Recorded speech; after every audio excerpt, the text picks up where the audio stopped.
Então, minha gente, vamos começar, tá? Enzimas. O que são enzimas? São proteínas catalisadoras, certo?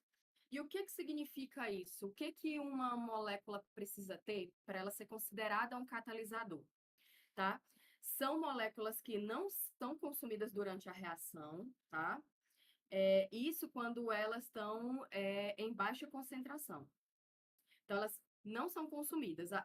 Toda a reação acontece, né?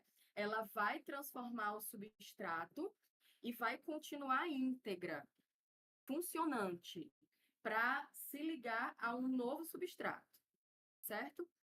Essa é a definição de não ser consumida. Ela trabalha e continua da mesma forma, tá certo? Então, aqui na figura vocês podem ver, ó, essa bolotinha cinza representando a enzima. Olha aqui no final, ela tá do mesmo jeito. Não perde parte dela, não sofre deformação, tá? Continua funcionante. Não vai alterar os níveis de energia de reação.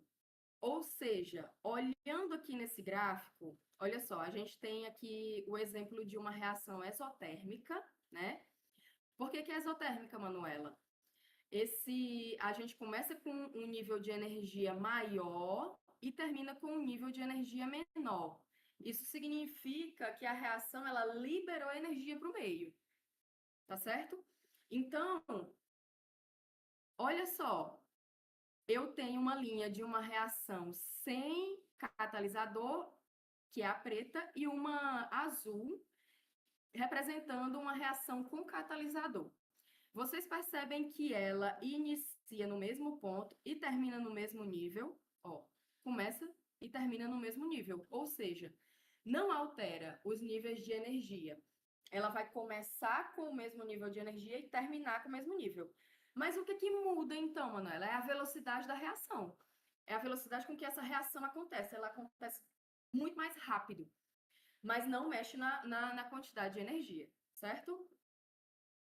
E não altera o equilíbrio da reação, tá? Então, ela vai atuar nos dois sentidos, tanto né, no sentido da direita para a esquerda, quanto da esquerda para a direita. Então, ela atua da mesma forma, tá certo?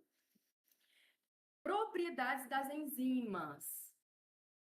Isso é muito importante também vocês terem na ponta da língua. Tem que saber isso na ponta da língua, tá?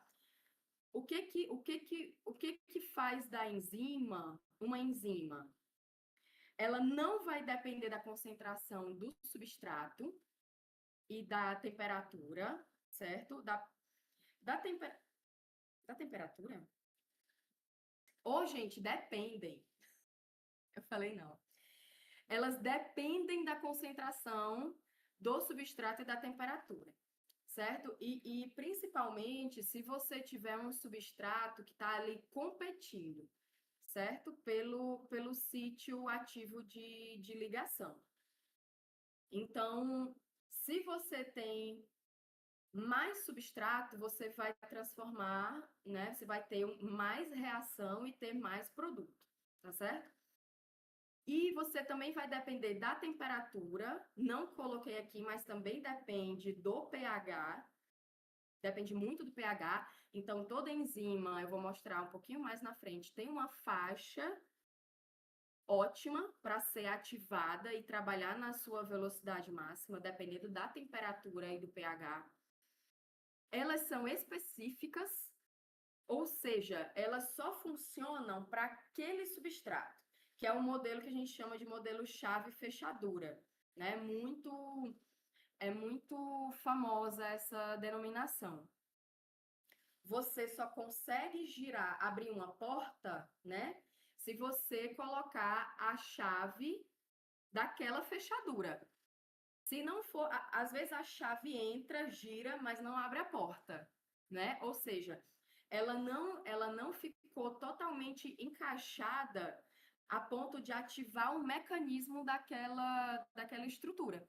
Então, a ligação do substrato na enzima funciona da mesma forma. E isso, gente, é a nível molecular. Você tem uma sequência de uma sequência dentro daquela molécula que vai se ligar perfeitamente na sequência do sítio ativo, que é a região onde o substrato vai se ligar na enzima. Então, isso é a nível molecular mesmo, é assim, é sequência de átomos, sabe? Ligação de átomos.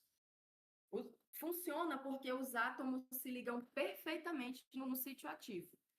Se não tem uma ligação perfeita, né, tem um átomo diferente, tem uma ligação bloqueando o contato, não vai funcionar. Isso é especificidade. E outra propriedade, né, que é exatamente a existência do sítio ativo, que é o local onde o substrato vai se ligar e vai ter a reação. Vai ter a reação para ele ser transformado em um produto, ser transformado em uma molécula diferente. Gente, um segundo. Ligar o computador na tomada.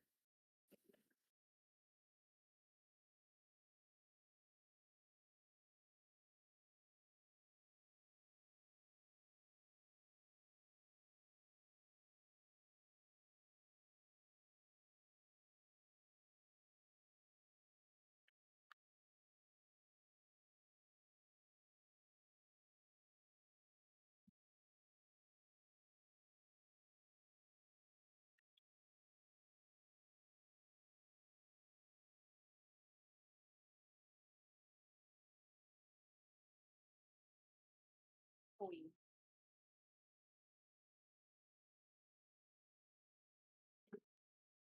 Gente, quem tiver dúvida, deixa no chat, tá?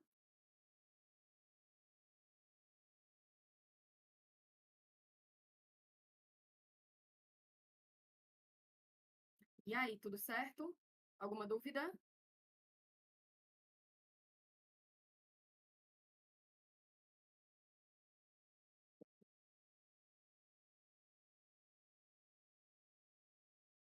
Olha só, um comentário da Lindinha, né? Que foi uma coisa que eu esqueci de falar e é extremamente importante. É a chave da enzima, né? Ela vai reduzir a energia de ativação. Então, o que que é um catalisador? Ele vai reduzir a energia de ativação de uma reação para que ela aconteça mais rápido. Aí, minha gente, uma coisa que eu aprendi no cursinho, né? Quando eu estava no cursinho, e ficou na minha cabeça, né? Foi uma correção do professor de química, não foi nem o professor de biologia, foi o professor de química quando ele estava falando desse assunto. E assim, parece besteira, mas é um conceito que a gente tem na nossa cabeça que é errado e que é super simples consertar, que é o seguinte: a gente acha que a enzima é como se ela pegasse a mesma reação. Tá travando?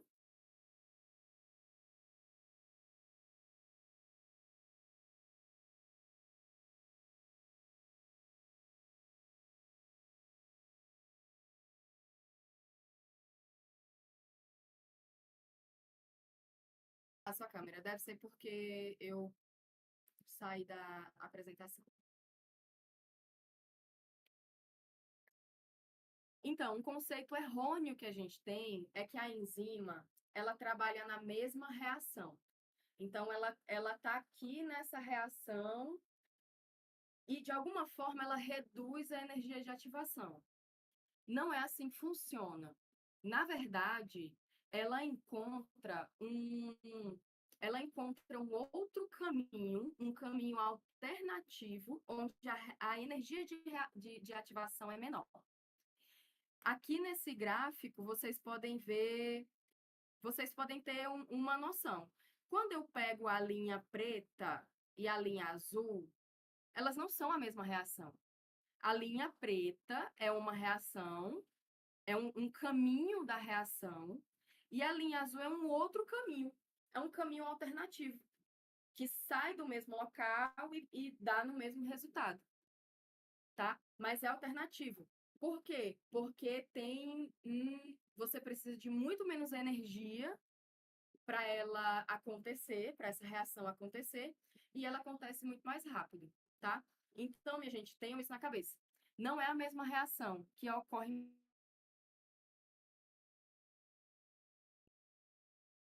Então, aqui, ó, energia de ativação, que é a energia necessária para que uma reação ocorra, para quem não está lembrado.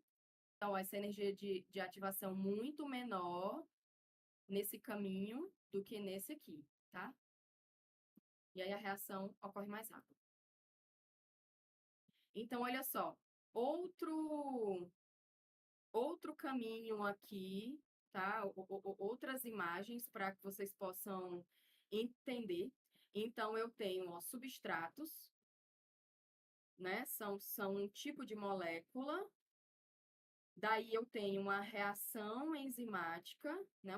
Um estágio intermediário, um estado de transição e a formação de um produto. Então, vocês reparem que o produto é diferente do substrato. E assim, a gente tem vários tipos de enzima, tá, gente, no nosso metabolismo.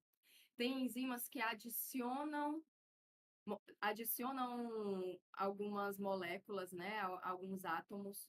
Por exemplo, tem várias enzimas que adicionam o grupo fosfato numa molécula. Na glicólise, a gente vê muito isso, né? Você adicionando fosfato ali, é uma das etapas da glicólise. Você tem enzimas que fazem uma isomeração da molécula.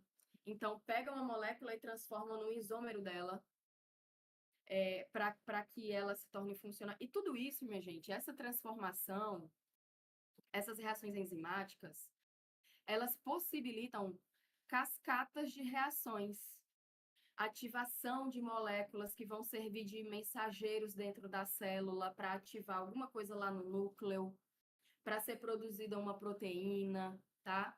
Elas vão ser responsáveis por ativar outras moléculas, ativar canais na membrana. Então, vai ter uma circulação maior, uma passagem maior de íons que são interessantes para que a célula faça a função dela, seja ela qual for, tá? Então, as reações enzimáticas, elas servem para isso. Transformam moléculas, ativam moléculas ou inativam, tá? A gente também tem esse caminho. Para quê? Para bloquear uma via. Porque a gente também precisa fazer isso, né? Nem todas as vias estão funcionando o tempo todo ao mesmo tempo. A gente, principalmente quando a gente tem vias antagônicas, né? Ou então quando a gente quer quando a gente tem a célula trabalhando em uma condição que é mais favorável e não outra. Então, você tem ali a ativação de umas vias e bloqueio de outras, certo? Para poupar energia, para poupar substrato, porque aquela função que a célula tem que desempenhar, tá? Ou não, ou para ela não desempenhar a função porque não é necessário, certo? Essa é a chave para você entender enzima. Então, quando a gente vai estudar reações metabólicas, você começa a entender isso, né? Parece uma coisa muito abstrata, mas aí você começa a ver a importância dessas proteínas, tá? Porque sem elas, as vias metabólicas não acontecem. E aí vocês imaginam, né? O tanto de coisa que está acontecendo no nosso corpo o tempo todo, o tanto de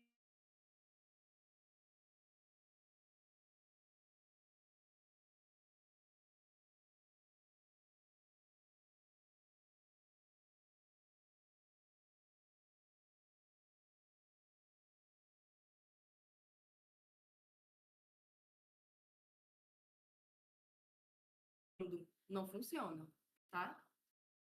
Aqui uma outra imagem, Então, um substrato, né, um estado de transição e ele transformado em outra coisa, tá?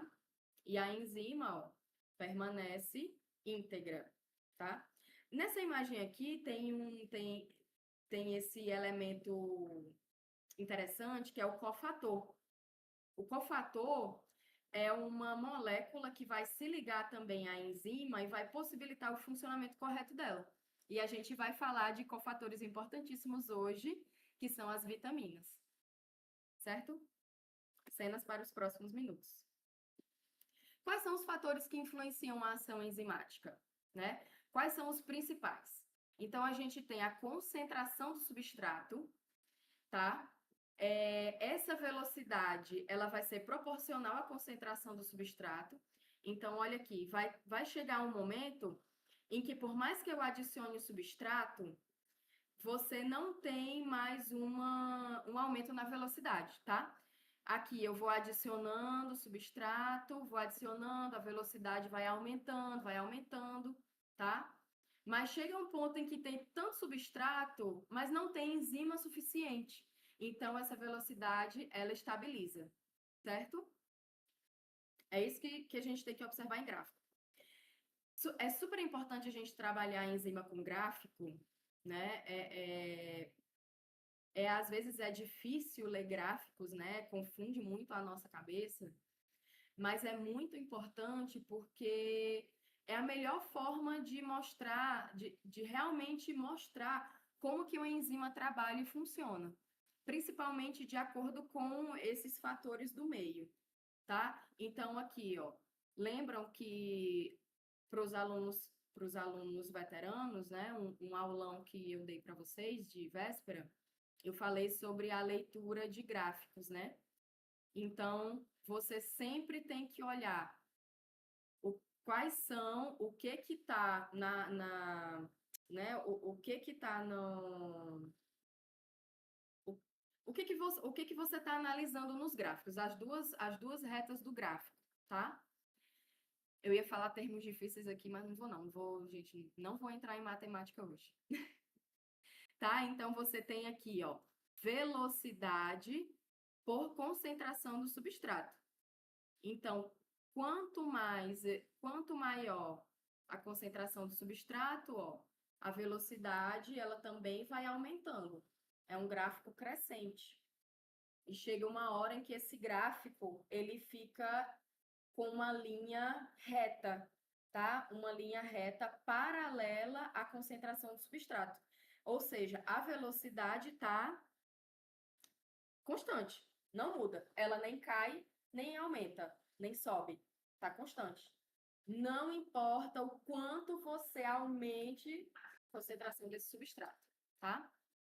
Outro fator muito importante, pH. Cada enzima tem uma faixa ótima de pH para o funcionamento dela, para ativação, tá? Tem muitas enzimas que elas são sintetizadas em formas inativas, que a gente chama de zimogênio, e quando você entra... Ah, obrigada. Ei, deixa minha laranja. E quando você tem uma faixa ótima de pH, tá? Essa enzima ela vai ser ativada. Então, um exemplo aqui. Eu trouxe esse gráfico genérico, tá? Vocês conseguem ver aqui, ó. Velocidade da reação pelo valor do pH. Então, essa enzima aqui, vamos supor que aqui no início seja um pH mais ácido, né? E aqui um pH mais básico, sendo aqui no meio um pH neutro, né? Então, ela vai ter uma velocidade máxima de reação num pH aqui neutro, tá? Por quê? Porque o pico da curva tá aqui, né? Olha só, velocidade máxima. A gente tem em pH, valores de pH menores. Você tem uma velocidade menor. Passou desse pH ótimo, a velocidade da reação começa a cair, tá? Também.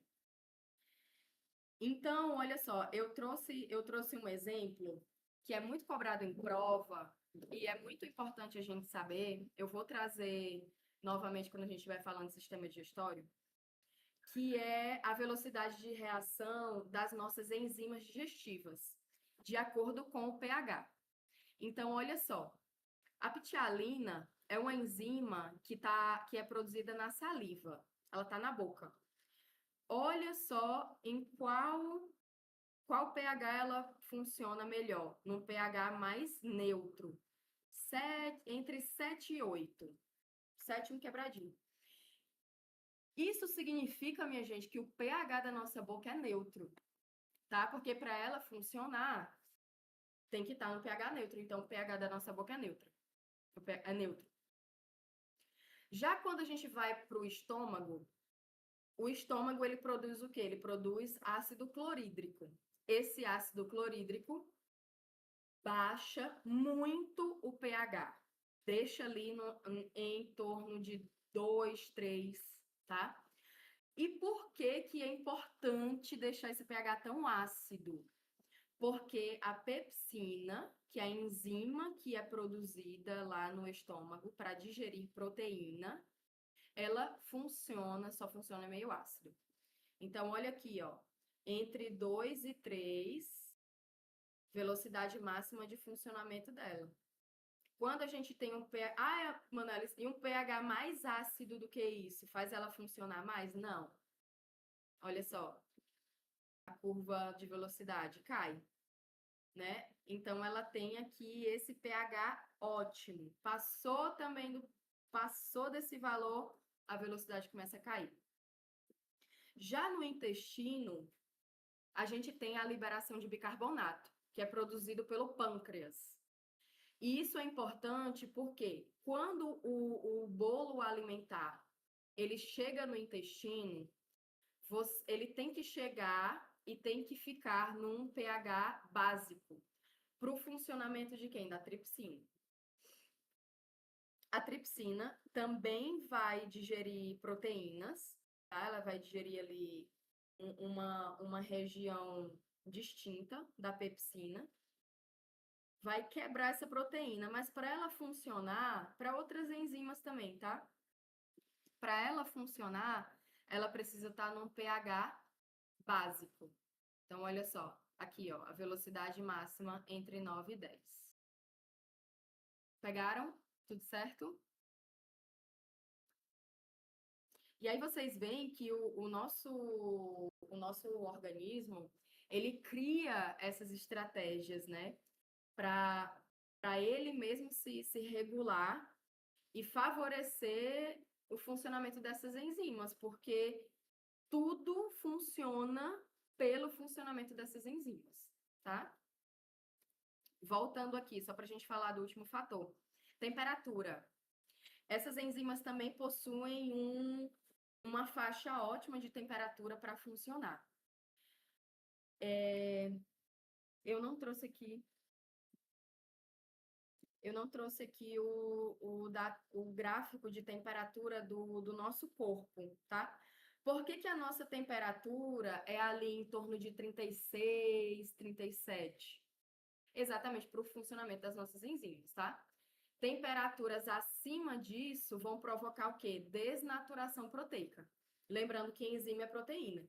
Então, uma temperatura muito alta vai quebrar as ligações que mantêm a conformação estrutural dessa enzima. E se você desfaz a conformação estrutural, ela para de funcionar, tá? Porque ela depende desse formato tridimensional. Se ela perde a funcionalidade. Não consegue mais realizar a reação, não consegue mais catalisar a reação, você não tem a reação e prejudica toda a via, tá? Então, olha aqui esse gráfico genérico, tá? Aqui, velocidade da reação pela temperatura, Então, essa enzima trabalha melhor em qual temperatura? Ali perto de 40 graus, certo? Por isso que febres, minha gente, febres acima de 40 são perigosíssimas, porque elas favorecem a desnaturação principalmente de proteínas encefálicas, tá? É por isso quando a pessoa tem uma febre de acima de 40 graus, ela tem convulsão, tá? Você começa a desnaturar proteínas do sistema nervoso central. Isso é extremamente perigoso, por exemplo, em crianças, né? Crianças que não têm ainda um centro que controla a temperatura corporal muito bem estabelecido ainda, amadurecido, né? Então, é muito mais fácil de você atingir febres muito altas. Por isso que criança tem febre muito alta, né? E isso é perigosíssimo, porque da mesma forma o sistema nervoso ainda está muito longe de estar num estado de maturação completa. Então, ele está mais exposto a prejuízos, certo? Passando para frente. Vamos falar agora de inibidores enzimáticos. Esses inibidores funcionam como? São moléculas que vão diminuir a ação ou funcionamento da enzima, tá? E eles interagem de duas maneiras. Vixe, aqui eu não alterei. Tem a inibição competitiva e a inibição não competitiva, tá? Numa inibição competitiva,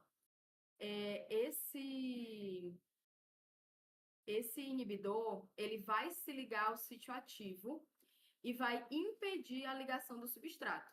Então, ele se liga, vai ocupar o sítio ativo e o substrato não tem como ter contato com a enzima para ser transformado, certo? Então, ocorre ali um bloqueio do sítio ativo, tá? Ele compete pelo sítio ativo. Já uma inibição não competitiva é quando esse inibidor ele se liga em outro local, tá? E vai mudar a conformação dessa enzima, a conformação tridimensional. Vai mudar o formato dessa enzima, que a gente chama de inibição alostérica. Então, ela não se liga no sítio ativo, essa é a principal diferença. E vai modificar, vai bloquear a reação enzimática porque ela vai mudar a conformação da enzima. Daí o substrato não consegue mais se ligar. Então, olha aqui nessa imagem de baixo, ó. O sítio ativo ele vai ficar modificado. Então, o substrato não se liga mais, certo? É isso, minha gente. Vamos passar para. Vamos ver se tem algum comentário, alguma dúvida. E aí a gente passa.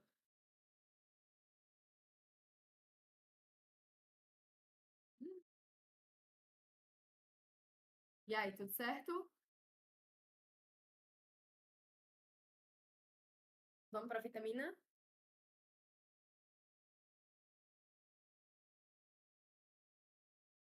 Vai estudar.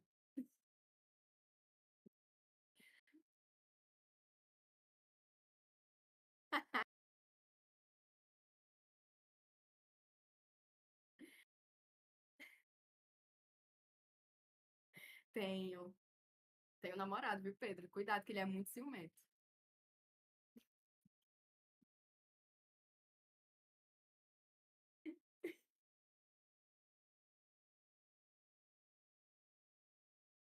Ah, ele também ficou triste.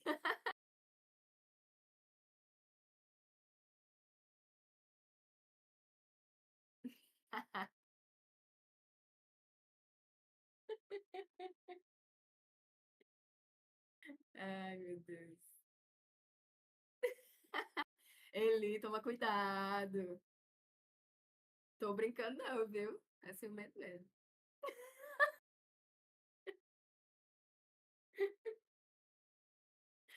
Tá, bora voltar. Vou dar um Belisca no meu docinho.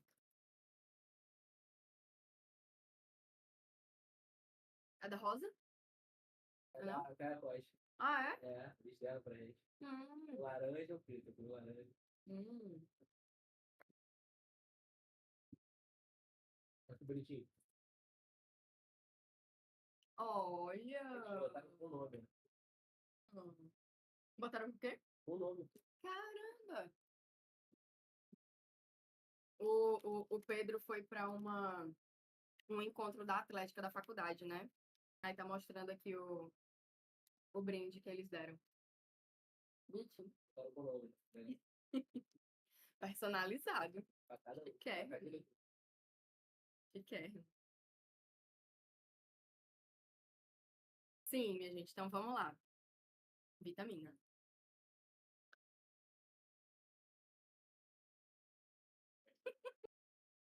É isso. Dá água de coca. Vamos ficar de leite. Que massa! Eles explicam, aí depois tem tipo coisa pra você preencher. O que que é o diagnóstico? Caramba! É, o negócio tá sinistro. Minha gente, deram presentes aqui. Pensa. Ai, eu quero entrar para Atlética agora. Mentira, quero não. Tem um abuso.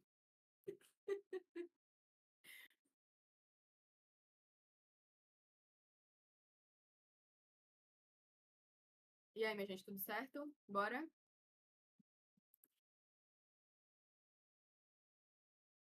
Ele? Tá.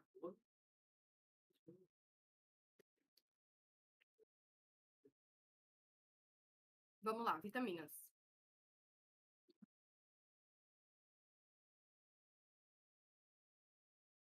Maximizar para ficar melhor para vocês. Minha gente, o que são vitaminas? Primeiro de tudo, são moléculas orgânicas, tá? São moléculas que funcionam como cofatores. Então, como eu já tinha adiantado para vocês lá na aula de enzima, um cofator, ele vai se ligar a uma enzima e possibilitar o correto funcionamento dela, tá? Sem o cofator, essa atividade enzimática fica extremamente prejudicada. Extremamente, tá? E o bom é que você precisa de quantidades muito pequenas dessas substâncias, dessas moléculas, para ter ali a regulação das vias, a regulação do funcionamento enzimático, certo? Então, são moléculas que são fundamentais para o bom funcionamento do nosso organismo. Por quê? Porque o funcionamento não depende das reações enzimáticas e essas reações dependem de cofatores, da presença de cofatores, certo? Então, é extremamente importante, minha gente. É importante, olha só, para o metabolismo, para o sistema imunológico, saúde da pele, dos ossos, tá? Prevenção de diversas doenças. Então, atua no nosso organismo de forma geral, em vários tecidos, vários órgãos, tá? Possibilitando o funcionamento celular. Então, são micronutrientes. Por que são micronutrientes? Porque a gente necessita de uma quantidade pequena para atingir a funcionalidade. São essenciais, ou seja, a gente precisa da presença dessas moléculas no nosso organismo para que essa funcionalidade aconteça, tá? Então, é essencial. E algumas são antioxidantes. O que significa ser antioxidante? Eu acho que o Pedro já explicou isso para vocês. É a propriedade de evitar com que moléculas com elétrons livres reajam com moléculas que não são interessantes, tá? Porque vai estar prejudicando essas moléculas, vai estar tirando essas moléculas da função delas. Então, são moléculas que vão reagir com carboidratos, vão reagir com outras proteínas, tá? Vão sair reagindo com quem não é para reagir. E aí, essas proteínas, elas vão se desviar da função delas, tá? É basicamente isso. Então, olha só, a mesma imagem da aula de enzimas. Um cofator se ligando aqui no local onde ele tem que se ligar, tá? Completando aqui, como se estivesse completando a enzima, a ligação do substrato e a transformação dele em um produto. Então, sem esse cofator, olha só, o substrato se liga? Se liga, né? Vocês conseguem observar isso? Se liga. Mas o funcionamento vai estar prejudicado, porque você precisa desse espacinho aqui para que a reação aconteça da forma correta. Lembrando que a ligação entre o substrato e a enzima é a nível molecular, é a nível de átomo. Então, imaginem, né? Tá faltando uma sequência de átomos aqui. Pode até ligar, mas vai funcionar? Não vai, tá? Classificação. A classificação geral das vitaminas a gente separa em 2 grupos. Um grupo de vitaminas lipossolúveis, são aquelas vitaminas que são apolares e que vão ser solubilizadas em gorduras. E as vitaminas hidrossolúveis, tá? Que são polares e vão interagir com a água. Então, as lipossolúveis, elas vão ter uma tendência, meu povo, de serem armazenadas. Armazenadas onde? Na nossa camada lipídica. Inclusive, uma curiosidade é sobre a cor da nossa gordura subcutânea, né? Tem alguns locais em que a gordura, ela fica bem amarelinha. Ela, na verdade, ela é para ser mais esbranquiçada. Mas em alguns locais, essa gordura fica bem amarela. Por quê? Porque ela vai armazenar carotenoides, que é mais a vitamina A. E vai dar esse aspecto amarelado à gordura. Então, são moléculas que têm uma tendência a ficar no nosso corpo, a ser armazenado no nosso corpo, tá? E elas são 4. A gente tem até um mnemônico para decorar, né? KD. KD ou DECA. Eu decorei quando eu estava no colégio como DECA. Não sei por que eu achei mais fácil. KD ou DECA. Então, a vitamina K, filoquinona, A, retinol, D, calciferol e vitamina E, tocoferol, tá? E as hidrossolúveis, elas são representadas pelo complexo B, a vitamina C e a vitamina P, que hoje em dia não é mais considerada vitamina, tá? Representa um grupo de moléculas que tem uma funcionalidade importante no nosso metabolismo, mas que não configuram mais como vitaminas, tá? Qual foi a informação que você me passou mais cedo? Que Da vitamina P? Tinha um nome, não tinha? tá dando invade, bioflavonoides, né? Isso, bioflavonoides. Isso, exatamente. Isso, é um grupo de bioflavonoides, que hoje em dia não é mais considerado vitamina, tá? Conseguia muito eles no vinho, uva, né? Uhum. Por isso vocês veem roxinho aí. Aí tinha uma associação dizendo que eles eram benéficos para o coração, tudo mais, mas caiu por terra, né? Uhum. Assim, eles têm outras funcionalidades importantes, que são importantes para o nosso corpo, mas tinha uma associação que bioflavonoides associados com o álcool seria benéfico para Para a saúde cardiovascular. mas isso daí hoje em dia caiu por terra, tá? Não existe essa correlação.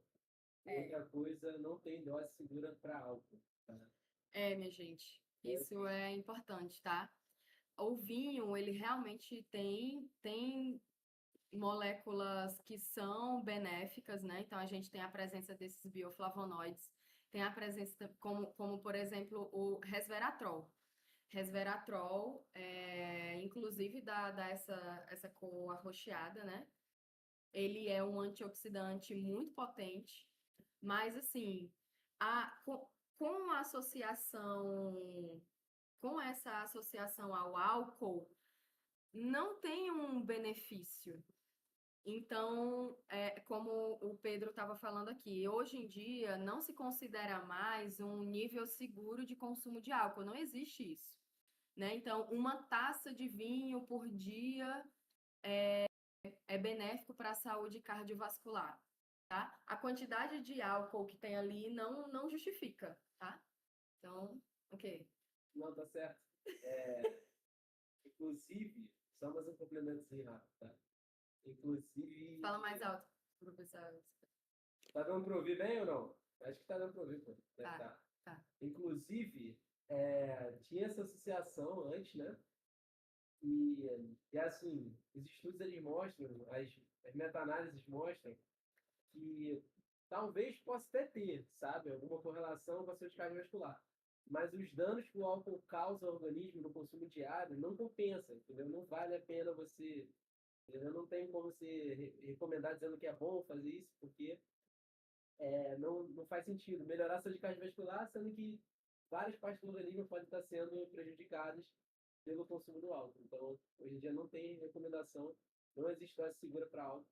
Então, não se tem mais aquela, um copo de cerveja, uma taça de vinho, não faz mal. Não faz mal. Vocês estão escutando? Isso daí já caiu por terra, né? Tá? Só para adicionar informação. Beleza, minha gente. Ô, Gica, se tiver algum nome que você tenha dúvida, pode falar, viu? Alguma coisa que tu não tem entendido. A gente tenta, né? Mas para manter um certo grau de formalidade. Mas pode perguntar, tá?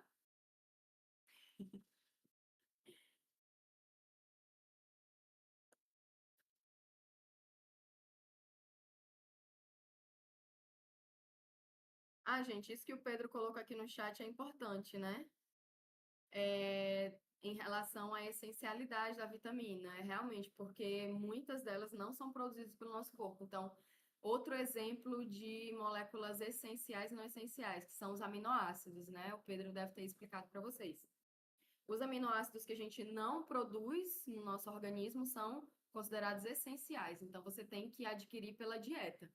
Os não essenciais não são essenciais porque a gente produz.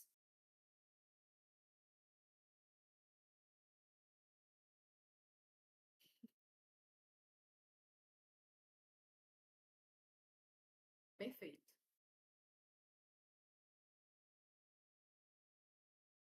Então, por serem hidrossolúveis, essas vitaminas, elas não são armazenadas, né? Boa parte vai ser eliminada ali na urina. Vai passar ali pela depuração renal, vai ser eliminada junto com a urina, tá?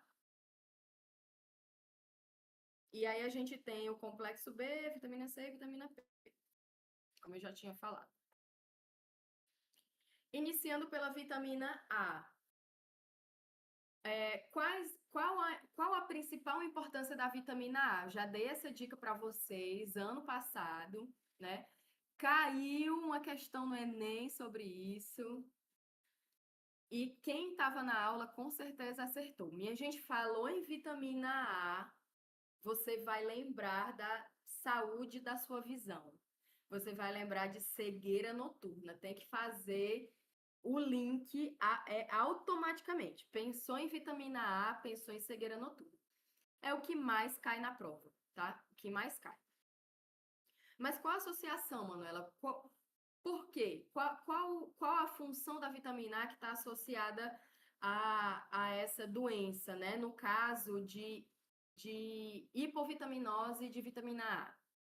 Porque, minha gente, a vitamina A, ela é parte componente de células do nosso olho que são responsáveis pela captação pela captação de luz, tá? e formação de imagens em preto e branco, que são os bastonetes. Então, tá aqui, ó. Formação dos bastonetes. Esses bastonetes são células que ficam na retina, ali no fundo do olho, tá? E vão ser responsáveis pela formação dessa imagem em preto e branco. Então, quando você tem uma deficiência de vitamina A, essas células elas não são formadas corretamente e você não consegue, quando você está no escuro, você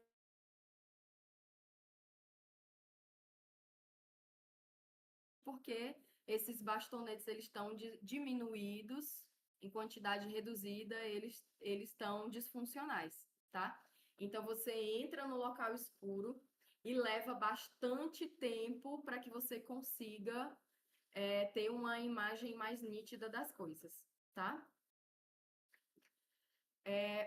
Outra função da vitamina A, ela é muito importante para a reprodução, porque ela é essencial para a espermatogênese e para a maturação dos ovócitos. Então, lá no processo de produção de espermatozoides, ela vai ser essencial, tá? Não vou entrar em detalhes para não jogar muita informação aqui também para vocês, tá? E na questão da maturação dos ovócitos, né? Também ali nas fases em que você tem a maturação desses ovócitos no sistema reprodutor feminino. Outra função vitamina A é muito importante para a imunidade. Por quê? Porque ela vai ter uma função ali na imunomodulação, tá? Ela estimula a diferenciação de células do sistema imunológico, principalmente linfócito T, linfócito B, que são células que vão fazer a defesa do organismo, tá? Linfócito T vai atuar ali destruindo células que estão infectadas e os linfócitos B vão atuar na produção de anticorpos. Só que existe um manejo muito delicado dessas células. Essas células, elas têm que ser ativadas, selecionadas e ativadas, tá? E é aí que entra a vitamina A, tá? Na correta seleção e ativação desses linfócitos. Na calcificação óssea, a vitamina A é muito importante para a diferenciação de células do tecido ósseo chamados de osteoblastos. Esses osteoblastos, eles são responsáveis pela produção da matriz óssea, produção de componentes do osso, certo? São células jovens que estão ali produzindo o que vai constituir o nosso osso. Então, são células que precisam passar também por diferenciação. Para quê? Para que elas possam atingir um estágio em que elas funcionem, um estágio maduro, tá? Passam de um estágio de célula imatura para uma célula madura funcional, ativada, certo? E também eu não coloquei aqui, mas também vai estar relacionada com a funcionalidade dos osteoclastos. Também são células que estão lá no tecido ósseo e que vão trabalhar na remodelação. Então, por exemplo, quando a gente quebra um osso e tem a formação de um calo ósseo, é principalmente o osteoclasto que vai estar trabalhando na remodelação desse calo, certo? Onde a gente consegue encontrar vitamina A? Então, a gente, fontes de origem animal, você vai pensar em fígado, leite, ovo. Geralmente, minha gente, essas três fontes, elas são fontes gerais para a vitamina lipossolúvel, tá? Ovo, leite e fígado, se não souber, se não lembrar, vai nesses três que é garantido, certo? Por quê? Porque são fontes alimentares muito ricas em gordura. O leite, 3% do leite é gordura. Você pega, né, um leite de caixinha. 3% daquilo ali dentro da caixa é só gordura. E a gordura de origem o quê? Animal, que vem da vaca. Então, tem vitamina A dissolvida ali. Fígado, né? O fígado, ele vai armazenar uma quantidade considerável, né, de vitaminas lipossolúveis. E no ovo, principalmente onde? Na gema. Por isso que a gema é amarelinha, porque ela vai concentrar uma grande quantidade de gordura, tá?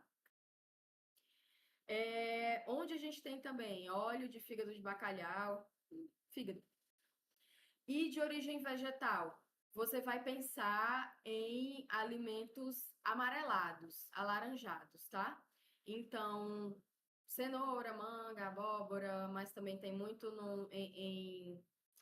em folhas como espinafre, a couve, tá? E aí, pô, a vitaminose vai causar o quê? Vai causar sintomas relacionados às funções da vitamina A. Então, vai causar cegueira noturna, vai causar uma pele ressecada, porque ela tem uma função importante também ali na formação e manutenção dos epitélios, tá? Então, um epitélio íntegro, hidratado, vai estar relacionado à vitamina A. Então, você tem uma pele mais seca, uma boca mais seca, olho seco, tá? Problemas ali na manutenção da matriz óssea, tá? Problemas de fertilidade, porque vai estar, né? Você vai ter ali uma formação de gametas prejudicada. Vitamina D. Vitamina D, ela vai estar relacionada também à nossa saúde óssea, tá? Então, falou em vitamina D, você vai pensar em osso. Então, a falta de vitamina D no organismo, dependendo da faixa etária, vai prejudicar a formação óssea de alguma forma, tá? Então, eu trouxe aqui o esqueletinho pegando sol, por quê? Porque a síntese de vitamina D, ela está relacionada à exposição ao sol, tá? E aqui um osso mais poroso, tá? E uma criança com as perninhas deformadas, que é um sintoma bem clássico do raquitismo, tá? Vamos por partes. A vitamina D, quais são as principais funções? Ela tem uma função importantíssima, minha gente, na absorção de cálcio e fósforo no intestino, tá? No intestino, o que acontece? Essa vitamina D, ela vai expor canais de cálcio para absorção desse cálcio. Então, é onde a gente tem a principal função, interação da vitamina D com o cálcio. Sem vitamina D, você tem uma redução significativa na absorção de cálcio no intestino e fósforo também. E esse fósforo vai ser importante para a formação de quê, minha gente? Formação de, por exemplo, de moléculas de ATP, tá? Lembrando, né? Esse P é fósforo. E o fósforo, ele é importantíssimo para ativar e desativar muitas enzimas. Muitas, tá? Geralmente, você ativa adicionando um grupo fosfato. E você também modifica a conformação das moléculas adicionando ou removendo o grupo fosfato, tá? Então, vocês imaginem o quanto que uma absorção prejudicada de fósforo vai prejudicar também várias vias metabólicas, né? E o funcionamento de várias células, tá? Então, a manutenção da saúde óssea, por quê? Porque a vitamina D, ela vai fazer com que esse cálcio, ele seja absorvido no osso também. E esse cálcio vai servir de substrato para a formação da matriz óssea. para calcificação. Então, o que que faz o nosso osso ser resistente, ser duro? É a presença do cálcio, né, que vai formar cristais, e esses cristais vão dar a resistência que o osso precisa. Sem o cálcio, você tem um osso mais fragilizado, você tem um osso mais poroso, como tem nessa imagem aqui. Então, é um osso mais suscetível à quebra, né? Então, se você cai, e vai quebrar muito mais fácil algum osso, né? Principalmente ossos longos, né? Ossos do braço, da perna, né? E idoso costuma quebrar muito o fêmur, né? Esse osso aqui da coxa. Às vezes quebra o osso do quadril, né? Quebra coluna também, tá? Mas em pessoas mais jovens, são mais os ossos longos que a gente fala, tá? Braços e pernas. Essa vitamina D, ela também é muito importante para a regulação do sistema imunológico, porque ela também vai atuar como imunomodulador. Vai ativar algumas células e desativar outras, fazer esse controle, né, para que você tenha um funcionamento equilibrado do sistema imunológico, tá? Ela vai ser ativada na pele pela exposição à radiação, principalmente a radiação ultravioleta B, que é aquela que penetra mais superficialmente. Não sei se vocês lembram, né? Então, só recapitulando, a gente tem os raios UVA e UVB. Os raios UVA, eles são muito mais potentes, eles têm uma frequência muito maior, então eles alcançam camadas mais profundas na nossa pele, né? Inclusive tendo potencial de atingir o núcleo das células e gerar ali alguma anomalia no DNA, tá? E isso daí potencialmente virar um câncer. E é também um causador de envelhecimento. Já a radiação UVB são raios menos potentes. Então, eles penetram menos na pele, ficam ali nas camadas mais superficiais. Mas eles são muito importantes e benéficos por causa da ativação dessas moléculas de vitamina D, porque elas são produzidas, mas elas estão no estado inativo. Quando o raio UVB penetra na pele, vai modificar essa molécula, ativando ela. Ela vai para o fígado, vai continuar esse processo, e quando chega no rim, ela vai ser ativada de forma definitiva, tá? Ela vai assumir uma conformação realmente ativada, né? Ou seja, com função fisiológica. Então, na pele, a gente produz o colecalciferol, que é conhecido como vitamina D3, e depois de passar pelo rim, essa molécula vai virar um calcitriol, que vai ter a função fisiológica aí no metabolismo do cálcio, do fósforo, tá? No osso, no intestino, beleza? Quais são as fontes da vitamina D? Exposição solar, é muito importante, né? Peixes, fígado, gema de ovo, o de sempre, meu povo. E a hipovitaminose vai causar o quê? Em crianças, como você tem uma formação óssea muito inicial ainda, principalmente em criancinhas pequenas, então você tem a deformação desse osso. O osso ele vai ser produzido de uma forma deformada, que é o que a gente está vendo aqui nessa figura, né? A criancinha com as pernas em formato que a gente chama de varo, né? Pode ser em varo, que é assim, pode ser em vago, que é assim, tá?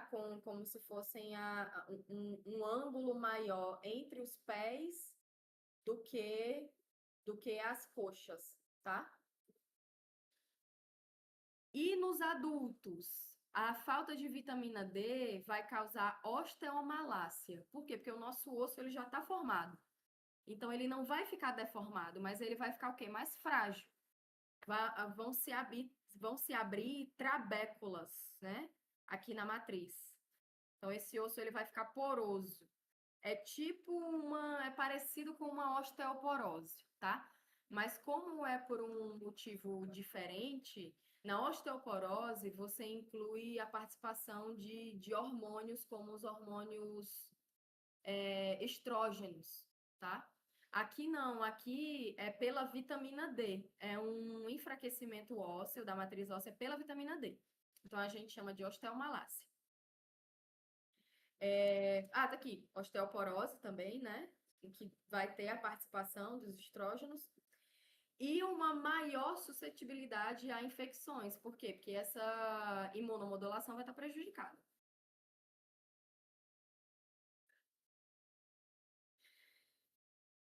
Não foi isso.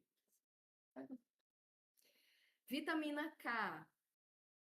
A vitamina K, ela vai ser muito importante para coagulação sanguínea, tá? Falou em vitamina K, pensou em coagulação sanguínea. Logo, quando falta vitamina K, você tem problemas na coagulação. Se você tem problemas na coagulação, você vai ter sangramentos e hemorragias, tá? E por que isso acontece, mamãe? Porque a vitamina K, ela é um cofator muito importante em algumas proteínas que a gente tem no nosso corpo que formam a cascata de coagulação, tá? Para a gente ter a formação de um coágulo, que é um bolo, literalmente um bolo de células que vai fechar uma lesão para interromper o sangramento, tá? Várias células vão se juntar, tá? Principalmente plaquetas. Plaquetas vão se juntar com uma rede de outras moléculas para formar um tampão. Aí esse tampão ele vai ficar ali na lesão, impedindo o extravasamento de sangue por essa lesão, tá? Mas para que esse coágulo se forme e para que ele fique estável, a gente precisa de vitamina K, tá? Porque existem vários fatores de coagulação que vão se ativando ali em cascata e alguns deles são dependentes de vitamina K. E principalmente o principal, que é o fator de coagulação 10, tá? Isso é só a nível de curiosidade, não precisa saber disso agora não. Quando a gente for falar sobre coagulação sanguínea, eu retomo isso direitinho para vocês. Então, você só tem a ativação desse fator de coagulação se tiver vitamina K. Não tem vitamina K, não ativa. Então, você interrompe ali todos os processos que vêm depois desse fator. Não tem, e no final de toda a linha de reação, você não tem a formação do coágulo. Logo, você não tem como estancar o sangramento naquela lesão, tá? A vitamina K, minha gente, ela também é muito importante na saúde óssea, tá? E na prevenção de calcificações vasculares. Por quê?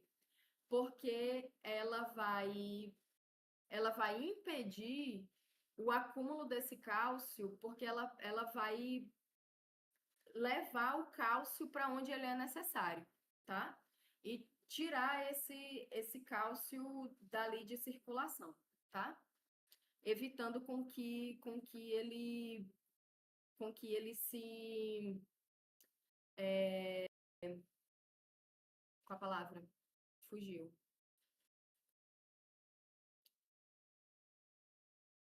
Nossa, fugiu total. Perdi até a linha de raciocínio, minha gente. Desculpa. Mas enfim, ele vai ser muito importante nisso, tá? Tanto que, olha só, o K vem da palavra dinamarquesa coagulation. Vou falar em inglês porque eu não sei como se pronuncia em dinamarquês, né? Mas é uma palavra que começa com K, tá? Ela vai ser encontrada onde? Ela pode ser encontrada em vegetais verdes escuros, mas ela também é encontrada, minha gente, na nossa própria microbiota, tá? A gente tem no nosso intestino, a gente tem bactérias que vão produzir a maior parte da vitamina K que a gente necessita. E por isso que, às vezes, quando a gente toma antibiótico, né, a gente fica com essa função muito prejudicada. Porque o antibiótico, ele mata geral, né? Ele mata ali a microbiota do intestino, tanto a boa quanto a ruim. E como você não tem mais essas bactérias que vão produzir vitamina K, a produção cai bastante e você tem uma tendência ali a ter uma hipovitaminose, certo? Eu já resolvi questões perguntando a relação entre vitamina K, antibiótico e coagulação sanguínea, certo? Então, fiquem atentos. Não terminei? Então, a hipovitaminose vai gerar o quê? Deficiência na coagulação, aumento de hemorragias, né? Consequentemente, vai gerar ossos frágeis, porque também participa no metabolismo de ossificação, né? E calcificação em tecidos moles, tá? Principalmente de vasos.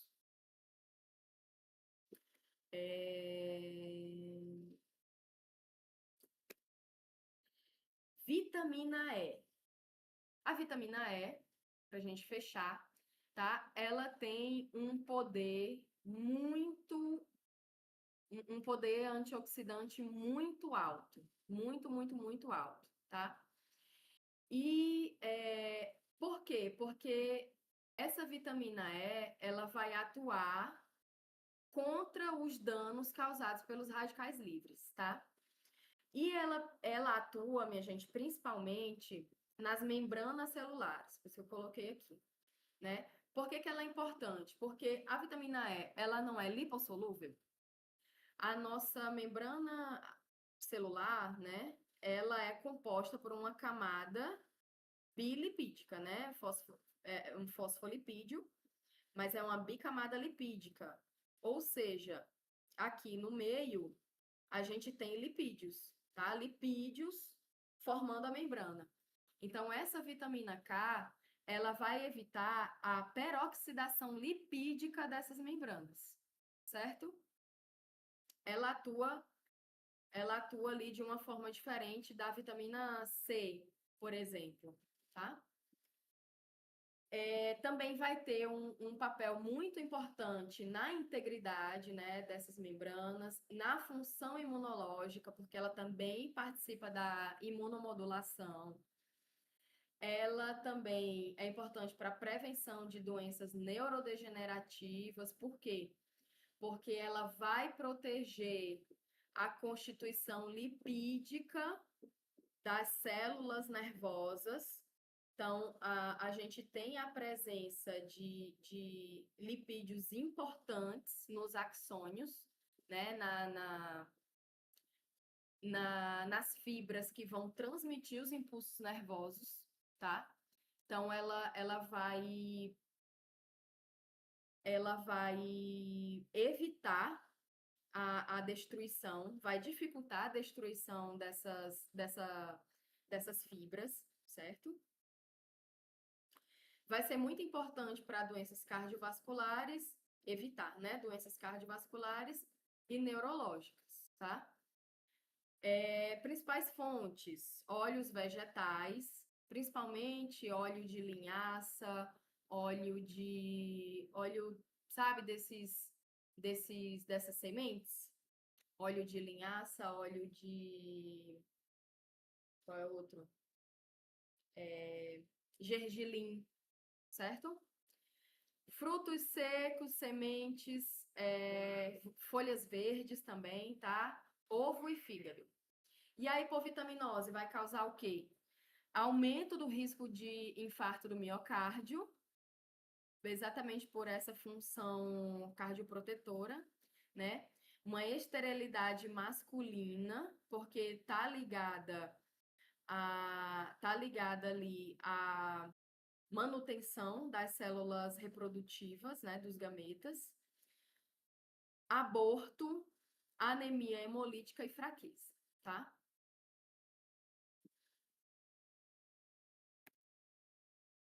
E a vitamina C? Vitamina C, né, ou ácido ascórbico, também vai ter um papel muito importante como como é um combatente ali de radicais livres também, tá?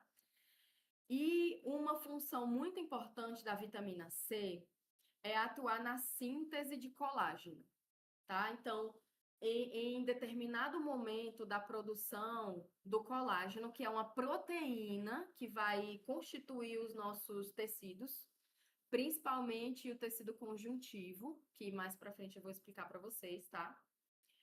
É o colágeno que dá sustentação aos tecidos, tá? É uma fibra, é uma proteína, uma fibra que dá sustentação aos tecidos. Então, para produzir esse colágeno de forma correta, a gente precisa, né, ali nas etapas de síntese dessa proteína, a gente precisa da vitamina C para modificar a conformação dessa proteína, tá? E ela ficar num formato estável, tá? Porque ela só funciona se ela tiver várias ligações cruzadas. E para formar essas ligações cruzadas, a gente precisa da vitamina C. Por isso, minha gente, que o escorbuto, que é a principal hipovitaminose, né, relacionada à vitamina C, ela causa sangramentos nas gengivas, né? Por quê? Porque a gengiva, as mucosas, onde a gente tem muito, onde é para ter muito colágeno, elas ficam frágeis. Então elas se rompem muito facilmente, porque esse colágeno ele é frágil, se rompe muito facilmente. Consequentemente, prejudica a integridade do tecido. Então, você tem esses sangramentos nas gengivas, né? Na boca, tá? Outra função importante, minha gente, a vitamina C melhora muito a absorção do ferro. Por quê? O ferro, ele tem dois estados de oxidação, né? O ferro mais 2 e o ferro mais 3. Sendo que o que é fisiologicamente utilizado é o ferro mais 3. Então, para a oxidação desse ferro, você precisa por exemplo, vitamina C, tá? Fontes, frutas cítricas. Pensar em frutas cítricas. Fruta azeda, quanto mais azeda, melhor. Inclusive, a laranja, a nível de curiosidade, a laranja é uma das frutas que menos tem vitamina C. Então, se você quer aumentar o seu aporte aí diário de vitamina C, você pode investir em goiaba e acerola. Goiaba tem muito mais vitamina C do que laranja. E a acerola também. E por hoje é isso, minha gente. Ah, lembrando que vitamina C não é lipossolúvel, tá? Goiaba nem é azeda, né? Mas ela é azeda. Quando ela tá mais para verde ali, mais de vez, como a gente fala. É porque quanto mais madura, mais, mais ela vai ficando com. Mais você vai formando. É o que, meu Deus do céu? Mais você vai formando frutose. É por isso que ela fica mais doce.